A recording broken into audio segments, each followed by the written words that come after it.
Republic Act 9175 shall be known as the Chainsaw Act of 2002. It is an act regulating an aggressive forest protection program geared towards eliminating illegal logging and other forms of forest destruction.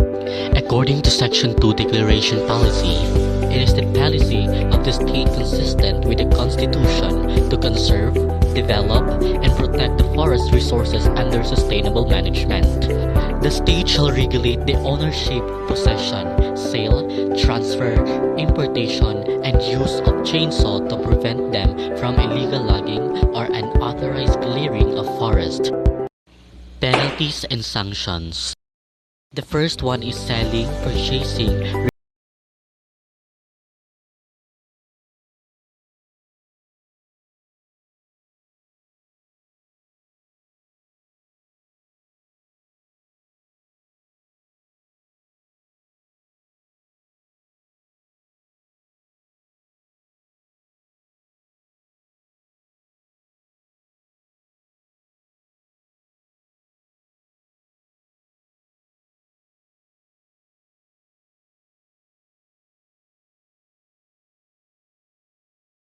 deportment shall be punished an imprisonment of not less than 1 month nor 6 months and a fine of 1,000 to 4,000 pesos.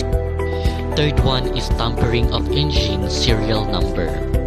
A person who is found to have the face of tampered with original engine serial number of any chainsaw unit shall punish by imprisonment of not less than 1 month to 6 months and a fine of 1,000 to 4,000 pesos. The fourth one is actual and lawful use of chainsaw. A person who is found to be in possession of chainsaw and uses the same cut trees and timber in forest, except as authorized by department, shall be penalized with imprisonment of 6 years and 1 day to 8 years, and a fine of not less than 30,000 to 50,000 pesos, both decision of the court without prejudice to being prosecuted.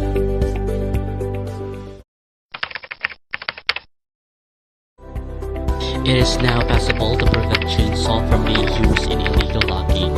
As a result, we can assist in the conservation status and development of the forest under a sustainable development strategy. As a youth, we group then encourage everyone to be responsible in all of our actions when it comes to environment, educate people about the importance and value of our nature, encourage oneself to take the actions to protect our environment from degradation and illegal logging. It is difficult to imagine the world without natural resources, on where resources is not only add to our life, they serve the realm of progress to our environment. We love the earth, it is our planet.